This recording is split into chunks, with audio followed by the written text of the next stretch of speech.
I thought that we knew everything about RV holding tanks. You know what? You pull a lever, stuff comes out, end of story, right? No, not so much. It turns out that we have been blissfully ignorant. After sitting through this seminar, we realized that basically we've been hosting a science experiment under our RV this entire time. We're talking pea crystals, poop pyramids, and vents that are actually so clogged that even the birds don't know what to do. Today, I am sharing what we learned because trust me, your nose and your wallet will appreciate it. You had the good foodie one if you guys were all here. You guys got all the good stuff. Now we're going to talk about what happens to that stuff after your body gets rid of it. Robert followed my talk at the Grand Design Rally. And of course, he had to make a joke about me talking about food and then him talking about how to get rid of food in a black tank. The black tank, as most of us know, that's what holds our good waste. And most people don't want to worry about the black tank until they have a problem. We're here for that, but we're also here to help you not have a problem. You want to call him. The gray tanks, a lot of people think, gray tanks, there's nothing bad in there. You have no idea what comes out of a gray tank. Most of the time, the gray tanks smell worse than the black tank when I'm cleaning them out. Let me tell you, it's not pretty. Gray water smells worse because it's like a slow cooker of funk. It is like warm and steamy and marinating, all of this stuff together, old food bits and body grime. I hear that. I've got pictures of the black tank so that you can get an idea of what it looks like. I've also got a picture of the sensors, how they look, because I don't know if you guys know what they look like. They're just a little rod that sticks in. It's got a little cover on it, and there's a little piece inside.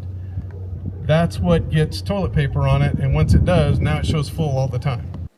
The black tank sensor isn't broken, it's just optimistically pessimistic. Just kind of always assuming the worst. Or it can get hard water. Like you said, you run yours through a softener, so do I. And I'm not the best about recharging my softener. So within a couple of months, my sensors aren't working again. But when we clean your tanks, most of the time we can get those sensors cleaned down to where they're working to at least a third. Most of the time. I can't guarantee that we can get that because you could have a bad sensor. Now we'll get into the more unpleasant stuff. So we not only clean the tanks, we're ones you can call if you have a plug. And with RVs, if you haven't experienced it yet, there's two kind of plugs you can get. The kind that you're used to in a house where you want to flush the toilet and it doesn't go down. That's a bad one. There are two types of people, those who clog toilets and those who lie about it. But the worst one is when you walk outside and you pull the handle, you know your tank is full and nothing comes out. So you're telling me that my black tank has turned into sort of like a septic escape room where I need to solve the puzzle before my next bathroom break? I've handled both, and we do both. Now, I haven't done this personally, but from one of our other franchisees, he asked, why did you call us? And they said, well, we called Roto-Rooter. I never even thought of calling Roto-Rooter. But he said Roto-Rooter wanted to charge them $600 to $800 to do an unplug. Just to unplug, they had the worst one. They couldn't empty their black tank. Oh, so I can either unclog the black tank or I could buy a 5-burner Blackstone? Tough choice. We don't charge extra unless we have to go into a lot. But our normal fee is if you call me out because you've got a plug, I'm just going to charge you what it costs you to clean the tanks. And then I clean all of your tanks. Robert, I'm here to save the day. Whether you've got one or you've got 4. In my Momentum, there's 4. And they're not fun to get into because I can't see them. That's one reason we get called. But the other reason that, and I'm talking to you about this, is we want to help you prevent those things. And by doing a cleaning that we do at least once or twice a year, if you're a part-timer, once a year is good enough. You know, usually at the beginning of the season or at the end. But if you're a full-timer, more like 2 times. And what I want to point out to you is how many times I've walked up to rigs and they're like, I'm having you do this, but my tanks are clean.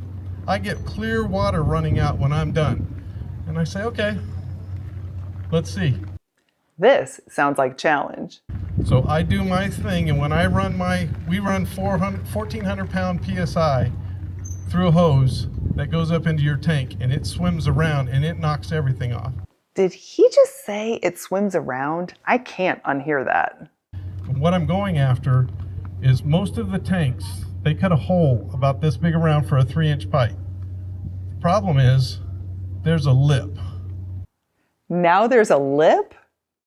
So when you have sludge, when you have things that turn into sludge, they stop at that lip. So when you're rinsing the tank and you've got that water, which gets all the toilet paper out the sides and all that stuff, it just slides right over that sludge. What our device does is it goes in there and it knocks all that sludge off. For boondockers, Oh no, he's talking to us.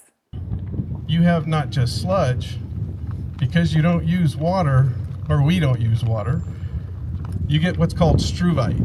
Struvite's from the urine. So what happens is urine, when you don't have enough water in there, will start hardening and you'll develop rocks. Pee crystallizes into rocks? It's like the RV has kidney stones now. And I mean, the last rig that I did, when I was doing it in there, it sounded like sand was coming out of their pipe. It was so bad. That usually happens with boondockers, not so much with full-timers. But the way to avoid that, and this is why it happens for boondockers so bad, is water, water, water. We've got some chemicals that will help you, but the biggest thing that will help you is water. More water into our black tank? That is why I dump my pan of dirty dishwater into the toilet instead of down the kitchen sink. When you clear your black tank, what I'm going to tell you right now is at least 5 gallons of water should go back in that black tank. If you've got a bigger tank, put a little more. The other thing you're going to want to do is when you do your business, fill that bowl all the way to that first line and then let that go down. If you do those two things, you will avoid the dreaded poop pyramid. I've always dreamed of visiting the pyramids. I didn't think we'd be building one in our black tank. I don't know about if anybody's ever heard of that one. Clearing those is not so fun for us either. We do clear those too, but it takes a while because we have to swim around it, for a better term, and break it up to pull it out.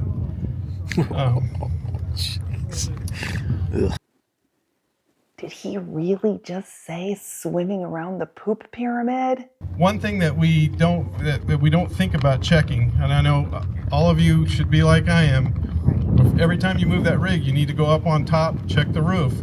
One of the things you need to look for is on those vents, make sure that a bird hasn't decided to fill that vent.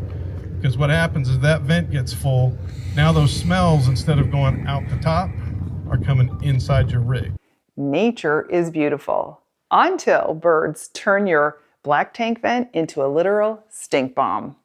That sediment that I was talking about before, if you don't clear it, that's where you're going to get smells. And for us, in our toy haulers and in our regular trailers, we don't have sprayers in our gray tanks. So you really can't flush it unless you have what you're getting in a drawing for, and that is a flush king. How many of you know what a flush king is? All right.